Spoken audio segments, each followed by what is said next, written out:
할렐루야. 오늘도 우리에게 귀한 예배 허락하신 하나님을 찬양합니다. 우리를 공동체로 부르셔서 공동체 예배 가운데 나오게 하시고 이 예배 가운데 함께하게 하신 하나님께서 우리 각자에게 꼭 필요한 은혜 말씀 허락하실 것을 믿습니다. 여러분 혹시 교회에 처음 나오셨던 날을 기억하시나요? 저는 사실 열심 있는 집사님의 아들로 태어나서 교회에 처음 나온 기억은 사실 없습니다. 아무래도 어머니 뱃속에서부터 교회에 나왔으니까 처음 나왔던 기억은 없는데 제 발로 제 의지로 교회에 처음 나갔던 날은 지금도 잊을 수가 없습니다. 그때가 언제냐면 5살 때였습니다. 별로 놀라지 않으시는 것 같은데 언제 처음 자기 발로 교회를 나가셨는지. 저는 5살에 왜 교회를 처음 나갔었냐면 그때 저희 어머니 지금은 권사님이 되셨는데 우리 양 권사님께서 저와 저희 동생을 재워두고 몰래 교회를 가시다가 저한테 걸리셨기 때문입니다. 저희 집이 빌라 3층이었었는데 잠을 자고 있는데 갑자기 문이 닫히는 소리가 들리더라고요. 그러더니 집에 아무도 없어요. 그래서 창밖을 내다봤더니 엄마가 어디를 급히 가시더라고요. 그 모습을 보는데 너무 무서웠습니다. 아니 엄마가 나를 버리고 가는 것은 아닐까 하는 그 두려움에 벌벌 떨면서 엄마를 부르며 열심히 쫓아갔던 기억이 있습니다. 열심히 쫓아가 봤더니 교회더라고요. 교회에 들어가서 예배 드리고 있는 그 뒤에서 엄마 하고 소리를 부르니까 그제서야 엄마가 제가 쫓아온 줄 알고 당황하시면서 안아주셨던 기억이 있습니다. 제가 5살 때쯤이라고 말씀을 드렸죠. 그런데 아직도 그게 기억이 납니다. 어머니가 없는 집의 당혹스러움, 그리고 창밖으로 보이던 어머니의 뒷모습으로 인한 공포. 그게 얼마나 무서웠으면 벌써 35년 가까이 지났는데 아직까지도 그게 생생하게 기억이 납니다.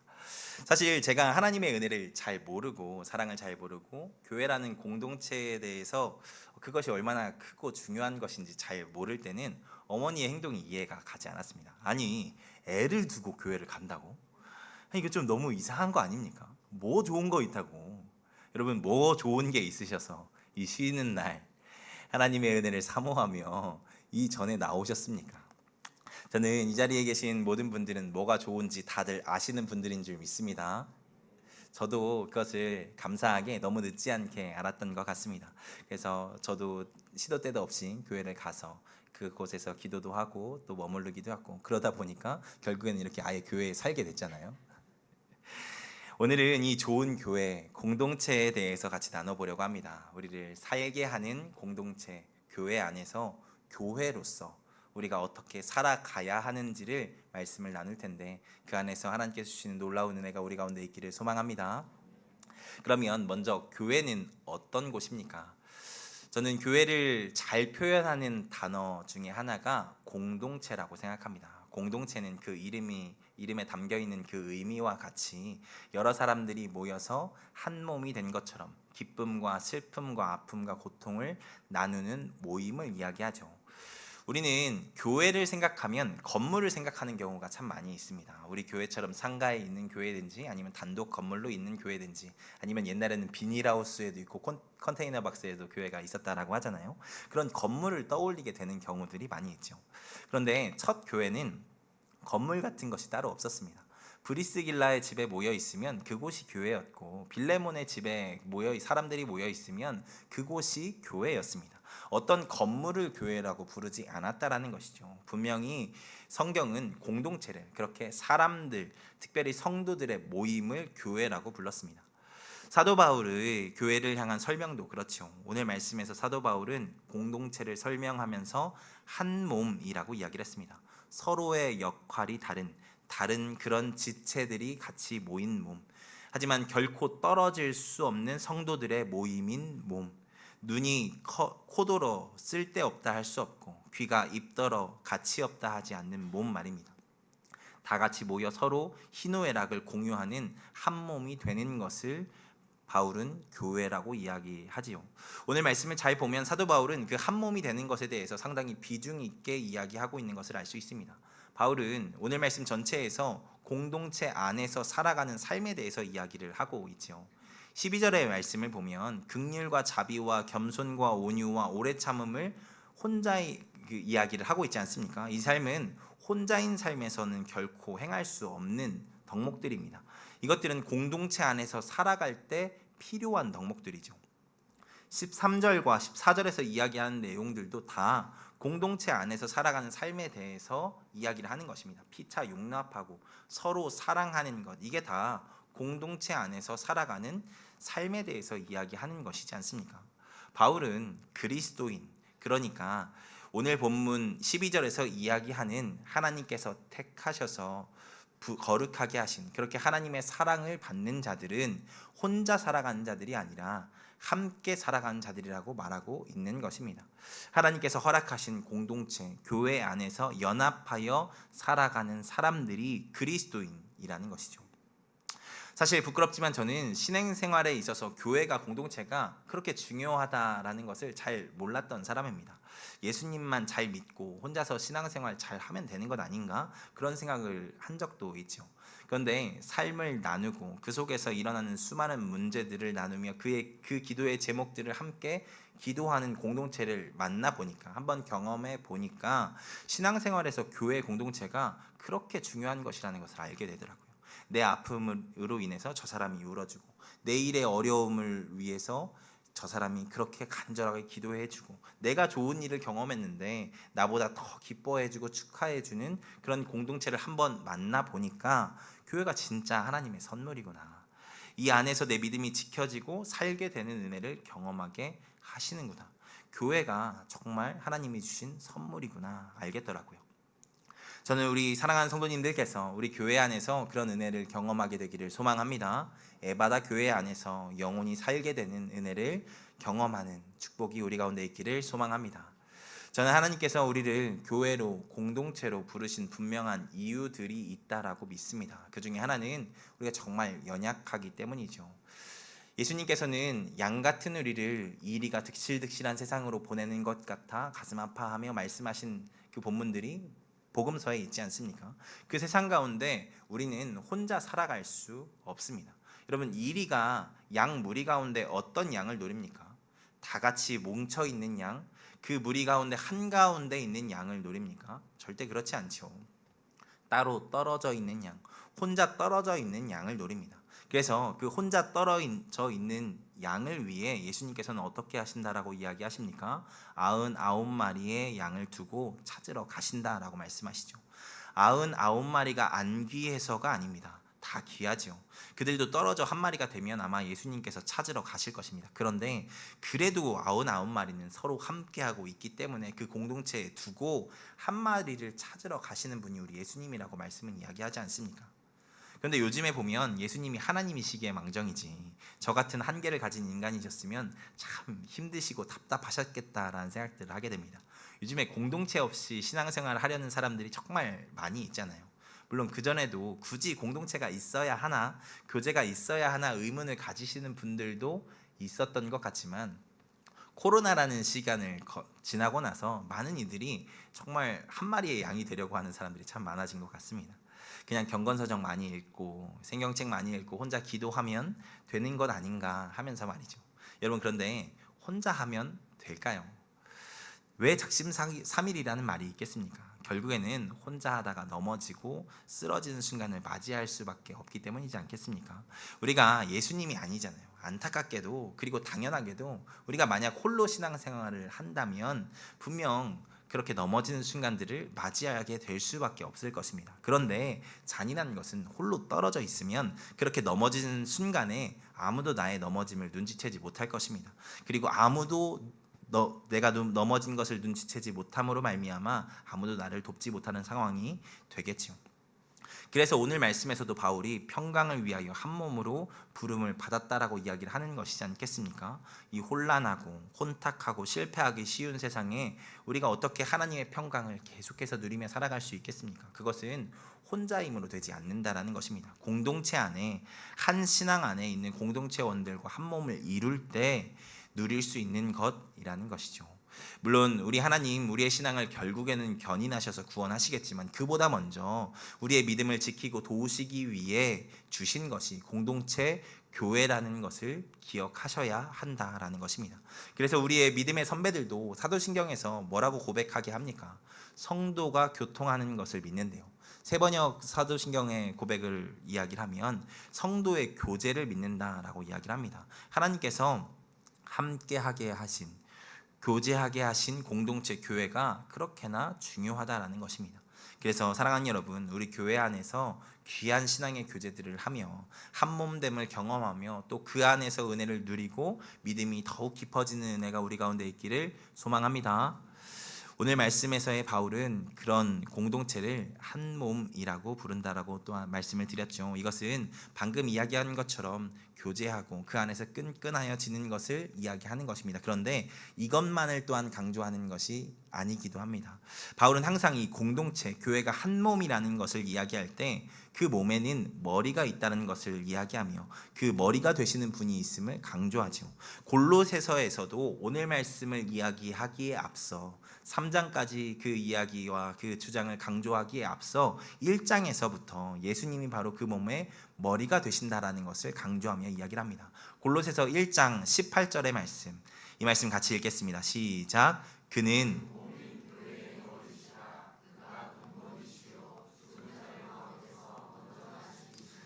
이는 친히 만물의 으뜸이 되려 하심이요. 예수님께서 몸인 교회의 머리가 되신대요. 여기서 머리가 되신다라는 것은 여러 가지 의미가 있겠지만 먼저는 머리 되신 예수님께서 우리가 따를 분이 되어 주신다. 우리의 삶의 행동의 근원이 되어 주신다라는 의미입니다. 그래서 방금 읽은 말씀에서도 근본이시라고 말씀하지 않습니까? 예수님께서. 또 바울은 에베소서에서 이렇게 고백하죠. 에베소서 4장 15절 말씀입니다. 이 말씀도 같이 읽겠습니다. 오직 사랑 안에서 참된 것을 하여 범사에 그에게까지 자랄지라. 그는 머리니 곧 그리스도라. 바울이 무슨 이야기를 하고 있습니까? 우리가 공동체로 모인 것의 중요한 이유 중에 하나가 바로 머리 되신 예수 그리스도에게까지 자라기 위해서라고 이야기를 하고 있습니다. 예수님은 제자 공동체를 모으셔서 그들과 함께 하시며 자라게 하신 분이셨습니다. 예수님의 제자들을 한번 생각해 볼까요? 그들은 정말 부족한 사람들이었습니다. 서로 높은 자리에 앉겠다고 싸우던 것이 제자들이지 않았습니까? 예수님께서 100번 1000번 이야기해도 맨날 실수하고 넘어지는 것이 제자들이었습니다. 심지어 예수님께서 십자가에 못 박히시기 위해 잡혀갈 때 제자들이 어떻게 합니까? 다 버리고 도망치던 것이 제자들이죠. 어떻게 그렇게 못난 사람들만 다 모아놨을지 모르겠다라는 생각도 들기도 합니다. 그런데 여러분, 그 제자들이요, 나중에 어떻게 됩니까? 다 성장하여 예수님처럼 살아가죠. 제자들 중에 편하게 죽은 사람이 없습니다. 다 복음을 전하다가 엄청난 고난을 또 죽임을 당하죠. 모두 다 예수님께서 말씀하셨던 것처럼 예수님보다 더한 것도 하는 삶을 살아갔습니다. 베드로를 한번 생각해 볼까요? 베드로는 복음을 전하며 3,000명, 5,000명, 8,000명에게 예수님을 믿게 하는데 그의 삶을 사용하도록 내어드립니다.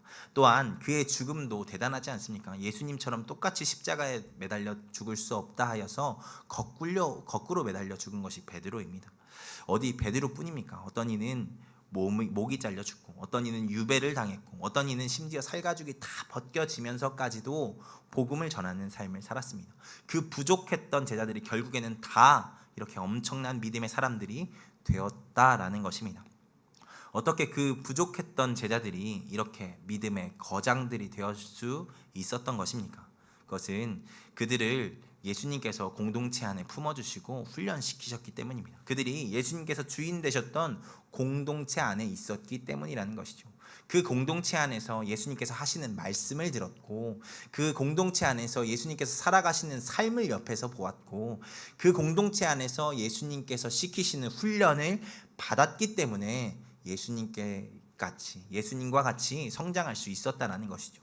우리를 공동체로 부르셔서 그 안에 살게 하신 것은 우리를 그 안에서 성장하게 하시기 위함임을 여러분 믿으시기 바랍니다. 우리 신앙 믿음은 초대교회 때부터 지금까지 이렇게 공동체를 통해서 우리에게 전수되어 왔습니다. 여러분, 우리 중 누구도 혼자 예수 믿은 사람이 없지요. 여러분, 혹시 이 자리에 갑자기 예수님이 꿈에 나타나셔서 오늘부터 교회를 가라, 예수님을 믿어라 라고 이야기를 해서 교회를 다니신 분이 계신가요? 혹시 한 분이라도 계시면 제가 설교를 어떻게 해야 될까 고민이 참 많이 됐는데 다행입니다. 그런데 여러분, 기적같이 한두 분이 계실 수도 있지만 여러분, 이게 일반적이지는 않잖아요. 대부분은 누군가에 의해서 교회에 나오고 예수를 믿습니다. 부모님을 통해서든 친구를 통해서든 아니면 직장 동료를 통해서든 말입니다. 혼자 신앙생활을 시작하는 사람은 없다라는 것입니다. 그리고 혹시라도 나 혼자 교회에 나와서 예수를 믿었다라고 하시는 분들 중에도 결국에는 교회에 나와서 그 복음의 내용이 무엇인지를 듣고 그 안에서 예수님을 믿고 믿음 안에서 성장하게 되어서 여기까지 온 것이지 않겠습니까? 다시 이야기하지만 이렇게 우리는 혼자 예수님을 믿을 수 없습니다. 또 하나님께서 공동체 교회를 통해서 예수를 믿게 하신 것이죠. 그리고 우리가 신앙을 처음 시작하는 것을 혼자 할 수 없듯이 우리의 신앙의 성장 또한 혼자 하지 못한다라는 것입니다. 그래서 공동체 교회 가운데 나오셔야 하는 것이죠. 그리고 이렇게 예배의 시간 가운데 참여하시고 구역 예배 또한 교회 안에서 이루어지는 많은 모임들 가운데 참여하시고 함께 하셔야 한다라는 것입니다. 그렇게 우리가 공동체 안에 말씀 가운데 계속 노출되고 그 교제 안에 있으면 그리스도 안에서 성장이 있게 하실 것입니다. 믿음은 들음에서 나고 들음은 그리스도의 말씀에서 난다라고 이야기를 하지 않습니까?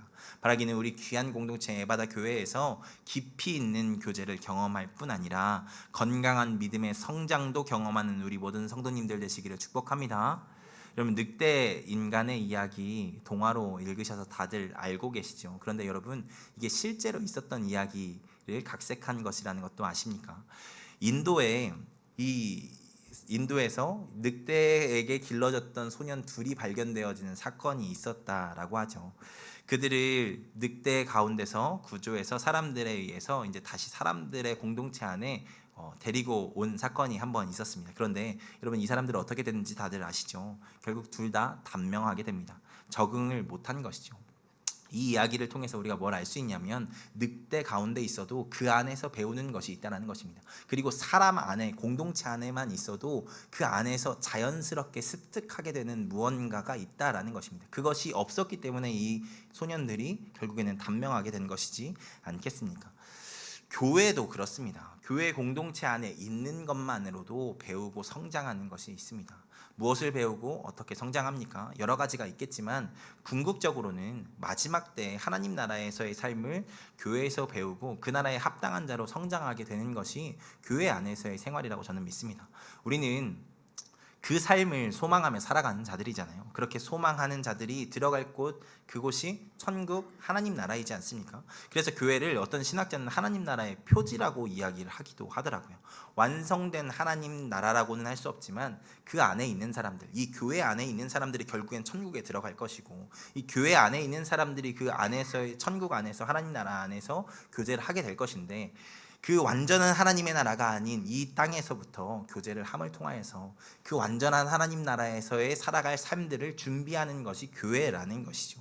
그래서 하나님은 교회에서 그 나라의 삶을 훈련시키시고 배우게 하신다라는 것입니다. 그리고 그 안에서 성장시키고 나아가고 계시다라는 것이죠. 바라기는 우리가 이 귀한 공동체에서 천국 시민으로 하나님 나라 공동체 일원으로 훈련되어지기를 소망합니다. 그렇게 머리이신 예수 그리스도에게까지 자라가게 되는 우리가 되기를 축복합니다.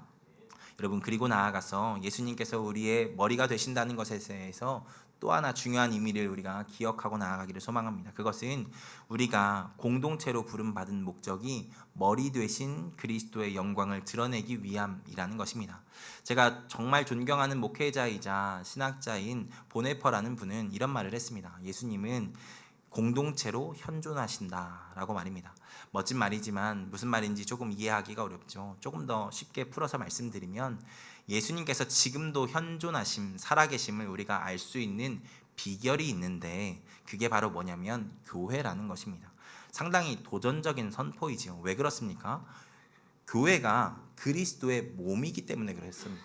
여러분, 살아있는 사람이 그 사람이 살아있다라는 것을 어떻게 알 수 있습니까? 몸이 움직임을 통해서 그 사람이 살아있다라는 것을 알 수 있게 되죠.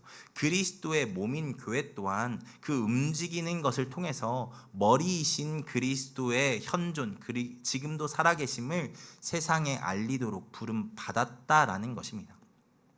제가 자랑 아니라고 하면서 자랑하고 싶은 것이 있어서 조금 자랑을 좀 하자면, 제가 제 인생에 가장 영광스러운 칭찬을 한번 들은 적이 있습니다. 그게 언제냐면 군인이 되기 위해서 훈련소에 들어갔을 때였습니다.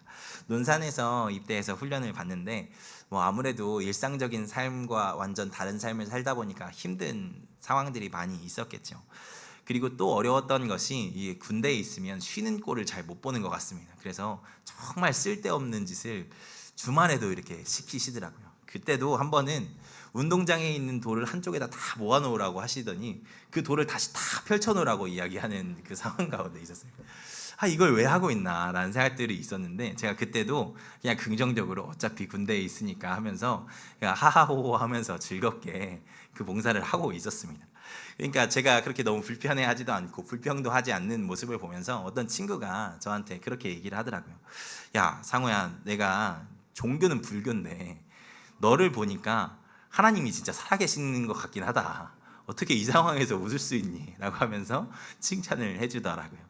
저는 그런 칭찬 또 받는 게 소원입니다. 이것만큼 그리스도인에게 영광스러운 칭찬이 있을까라는 생각이 듭니다. 여러분, 그리스도인은 이렇게 하나님의 살아계심을 드러내는 삶, 증인의 삶을 살도록 부름 받은 존재들이잖아요. 그런데 그런 그리스도인들이 모인 공동체가 교회라고 한다라면 더욱 분명하게 예수님의 살아계심을 드러내도록 부름 받은 존재가 교회가 되어야 하지 않겠습니까? 심지어 바울은 교회가 그리스도의 몸이라고 이야기를 하잖아요. 머리이신 그리스도가 하라 하시는 대로 움직이는 몸. 그러면 그리스도의 몸답게 머리에 살아있음을 생생하게 드러내는 사명을 감당하는 것이 교회여야 하지 않겠습니까? 바라기는 우리 교회가 머리이신 예수님의 명령을 따라 움직이는 공동체 되기를 소망합니다. 그래서 예수님께서 지금도 살아계심을 증거하는 귀한 공동체 되기를 축복합니다. 교회는 바로 그런 삶으로 부름받은 공동체입니다. 그래서 저는 우리 교회가 정말 예수님께서 원하시는 사역을 하는 공동체가 되었으면 좋겠습니다. 예수님이 말씀하시는 곳에 가고, 예수님이 하라 하시는 섬김을 하고, 예수님이 기뻐하시는 삶을 살아가는 공동체 되기를 원합니다. 그렇게 그리스도의 몸으로서 살아있는 교회, 그것을 통해 예수님께서 지금도 실존하심을 드러내는 교회가 되기를 정말로 소망합니다. 그러기 위해서 우리가 해야 할 것이 있습니다. 그것은 우리가 이 교회를 그런 공동체 되게 하기 위해서 함께 세워가야 한다는 것이죠. 여러분, 혼자는 할 수 없습니다. 오늘 이 귀한 주일에도 이 한 번의 예배 가운데 헌신해 주시는 분들이 있죠. 앞에 찬양대도 있었고, 찬양팀도 있었고, 안내위원도 있고, 또 주차위원도 있고, 봉사위원도 있고, 봉헌위원도 있고, 기도자도 있고, 방송팀도 있고, 주방에서 지금 열심으로 수고해 주시는 권사님들, 또 교육부서의 교사 선생님들까지도 계시죠. 머리 되신 예수님의 영광을 위해 그 그리스도의 몸된 공동체를 건강하게 세우기 위해 많은 헌신들을 하는 사람들이 여기에도 있다라는 것입니다. 그런데 여러분, 이 섬김이 몇몇의 섬김으로만 이루어지지 않기를 소망합니다. 우리 모두가 그렇게 함께 그리스도의 몸된 교회를 세워가는데 참여하게 되기를 소망합니다. 그리고 나아가서 이 교회를 건강하게 세워갈 뿐 아니라 세상 속에서도 우리 교회가 그리스도의 손과 발이 되어서 지금도 예수님의 살아계심을 드러내는데 사용되어지는 공동체가 우리가 되기를 소망합니다. 여러분, 세상에 아직도 주님을 모르는 사람들이 얼마나 많이 있습니까? 세상에 많은 환난당한 이웃과 또 괴로움 당하고 있는 사람들이 많이 있지 않습니까? 교회가 해야 할 일들이 정말 많이 있습니다. 바라기는 우리가 머리이신 예수님의 눈길이 닿는 곳, 예수님이 찾아가셨으면 하는 바로 그곳에서 사랑과 섬김을 통해 예수님의 살아계심을 드러내며 증거하며 살아가는 귀한 공동체 되기를 소망합니다. 그렇게 예수 그리스도의 살아있는 몸으로 살아가는 우리 교회 되기를 소망합니다. 우리 세계 말씀 같이 읽고 말씀 마무리하겠습니다. 주보에 있는 새길 말씀 같이 읽겠습니다. 시작. 그리스도의 평강이 너희 마음을 주장하게 하라. 너희는 평강을 위하여 한 몸으로 부르심을 받았나니 너희는 또한 감사하는 자가 되라. 골로새서 3장 15절 말씀. 아멘. 한 번 더 읽겠습니다. 그리스도의 평강이 너희 마음을 주장하게 하라. 너희는 평강을 위하여 한 몸으로 부르심을 받았나니 너희는 또한 감사하는 자가 되라. 골로새서. 아멘. 우리가 예수님께서 이루신 평강을 위하여 부름을 받았대요. 예수님께서 이루신 그 평강을 우리만 누리는 것이 아니라 다른 이들도 누리게 하기 위해 한 몸으로 부름을 받았다라는 것입니다. 한 몸 된 공동체가 되어서 그리스도께서 이루신 평강을 우리 공동체 안에서 우리가 누릴 뿐 아니라 세상 속에서도 전하는 우리가 되기를 소망합니다. 그렇게 이 땅에서 그리스도의 몸인 공동체로 머리 되신 예수님께서 지금도 살아계셔서 역사하심을 전하며 나아가는 사랑하는 에바다 선교교회 우리 귀한 공동체 되기를 주님의 이름으로 축원합니다. 기도하겠습니다. 전능하신 하나님 감사합니다. 우리를 교회로 부르시고 귀한 공동체 안에서 성장하며 또한 귀한 사명 감당하게 하심 감사합니다. 믿음으로 믿음의 공동체 안에 살아가는 것이 복된 것임을 우리가 말씀을 통하여서 들었사오니 우리에게 선물로 주신 이 귀한 교회 하나님 함께 건강하게 세워나가갈 뿐 아니라 건강하게 움직이는 교회 되도록 헌신하며 나아갈 수 있는 우리 모든 자들 될 수 있도록 주님 붙잡아 주시옵소서. 그렇게 살아가기로 결단하며 나아가는 사랑하는 성도님들의 삶 가운데 축복하시고 은혜 허락하여 주시어서 하나님 그렇게 살아갈 수 있는 힘과 능력과 은혜와 여건 허락하여 주시옵소서. 하나님께서 함께 하시고 인도하시고 역사하실 것을 믿고 예수 그리스도의 이름으로 기도하였습니다. 아멘.